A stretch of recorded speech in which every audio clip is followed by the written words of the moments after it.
I'd always thought of Ethan's apartment as one of those places where time slowed down. The afternoon light spilled lazily through his tall windows, the air scented faintly of cedar and coffee. Being there reminded me of college breaks spent talking about nothing and everything.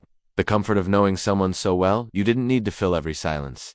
This weekend, I needed that comfort. My own apartment was sealed up for fumigation, the air thick with chemicals that would make even the most stubborn tenant flee. Ethan had texted, "Stay here, man. I've got a spare room and better coffee than your place anyway." I didn't hesitate. Ethan and I had been friends for nearly a decade. He was the kind of person people noticed, tall, dark-haired, with a voice that could turn casual remarks into something that sounded like a private confession. But what I valued more was his loyalty. If Ethan said he'd be there, he would be. No questions, no delays. When I arrived, he opened the door barefoot, holding a mug. "Guest room's ready," he said with a grin. "And don't even think about bringing that instant coffee you pretend to like." I laughed, tossing my overnight bag onto the couch before following him inside. It was easy to slip back into our old rhythm. Ethan, teasing me about my predictable breakfast order. Me ribbing him about the growing jungle of plants in his living room. Still, beneath the jokes, there was an undercurrent I couldn't quite name. Maybe it was just the quiet. Maybe it was me. Jordan, my partner, had been distant lately. Our conversations felt more like business meetings than the exchanges of two people who once stayed up until sunrise talking about our dreams. I didn't tell Ethan everything, but he'd noticed. "You're quieter these days," he said while we washed dishes after lunch. His tone was casual, but his eyes held something sharper: concern, maybe curiosity. "Work's been busy," I said, the same excuse I'd used with everyone else. It wasn't untrue, but it wasn't the whole truth. "Busy?" he repeated, nodding as though he'd just filed the word away somewhere. By evening, the sun had dipped low, and we were sprawled on opposite ends of the couch watching some forgettable action movie. Halfway through, Ethan glanced at me and said, "The guest bathroom's fine, but you should use mine. Better water pressure." I raised an eyebrow. "What's wrong with the guest bathroom?" "Nothing," he said with a shrug. No, you like the water practically scalding, and the guest shower never gets that hot." His grin widened. "Consider it part of the 5-star treatment." It was such a small thing an offer, nothing more. But there was a familiarity in the way he said it, a casual intimacy that made something in me shift. I told myself not to overthink it. After the movie, I gathered my things: fresh clothes, a towel, and headed toward his bathroom. The hall was dim, the floor cool beneath my bare feet. I pushed open the door, flicking on the light, and was greeted by warm steam from the earlier shower he must have taken. His bathroom was tidy in that effortless way that made you wonder if it was actually used, except for the small details. A razor on the counter, a half-empty bottle of shampoo, a worn t-shirt draped over the hamper. I turned the lock with a quick click, letting the sound reassure me of my privacy. Setting my clothes on the counter, I twisted the shower handle until the water roared to life. Steam curling upward, the heat wrapped around me as I stepped under the spray. And for a few blissful moments, the rest of the world disappeared. The work stress, the distance with Jordan, even the faint unease I'd felt earlier. Then, barely audible over the water, I heard it, the soft snick of the door latch. My pulse jumped. I froze, listening. The sound was unmistakable. The lock I'd turned had given way, and someone had come in. I pushed the wet hair from my eyes, heart thudding against my ribs.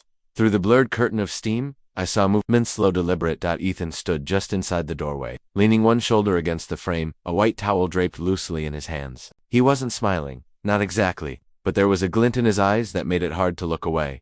"I thought you might need this," he said, holding up the towel like an offering. His voice was casual, but it carried an undercurrent, something unspoken threading between the words. I locked the door. I said, my voice sharper than I intended. "You did," he replied, stepping further in. "Old latch never really worked right."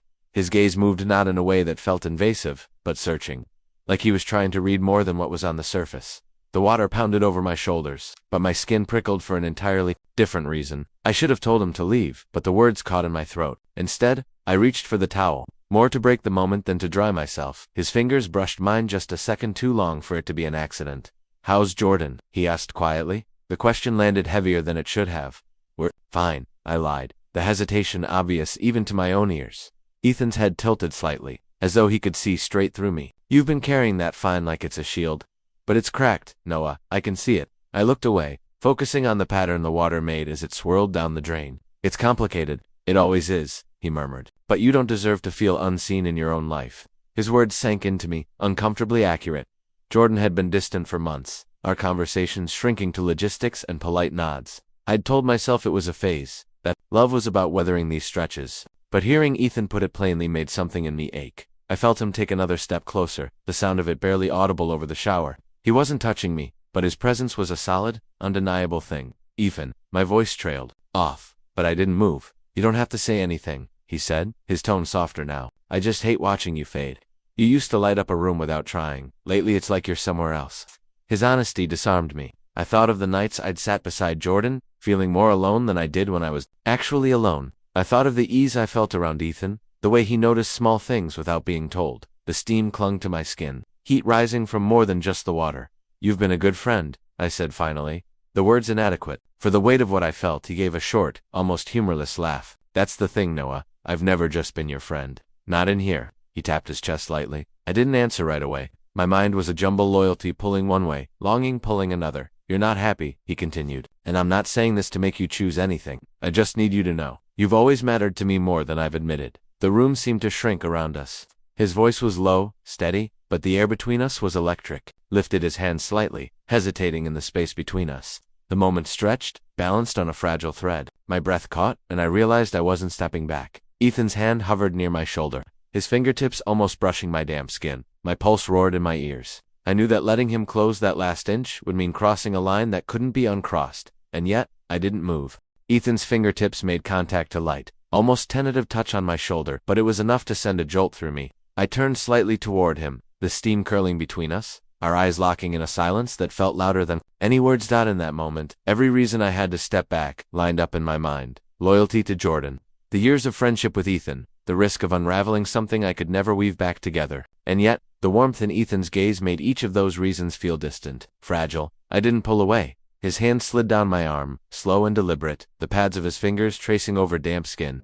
He didn't push, didn't rush, lingered there, giving me the space to decide. I realized then that this wasn't about force. It was about choice, and I was making mine. When he stepped closer, the air between us thinned. I felt the steady rhythm of his breath, the faint scent of his soap mingling with the steam. My chest tightened, not from fear, but from the sheer weight of the moment. We were no longer just two friends in a bathroom. We were something unspoken, that had been building for years. Now given form, the kiss was brief, barely more than a press of lips, but it carried everything unsaid.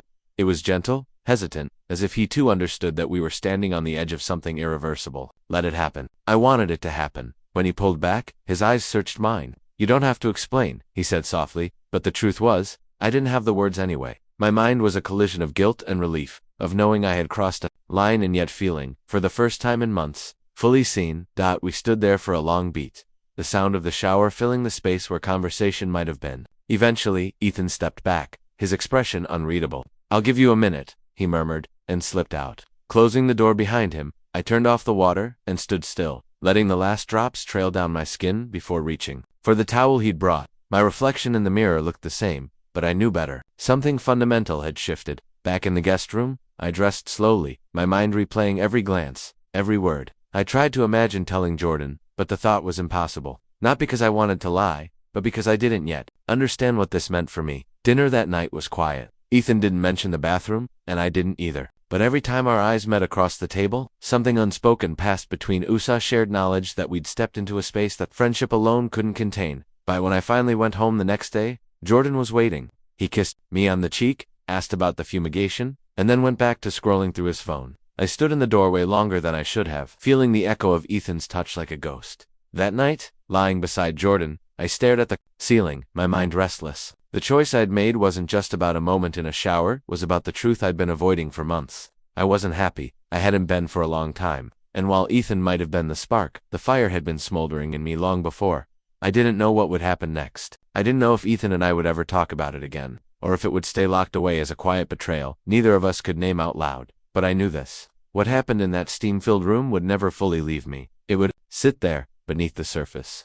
A reminder of a single moment where I chose to feel something real no matter how complicated the cost, and that knowledge, more than anything else, scared me.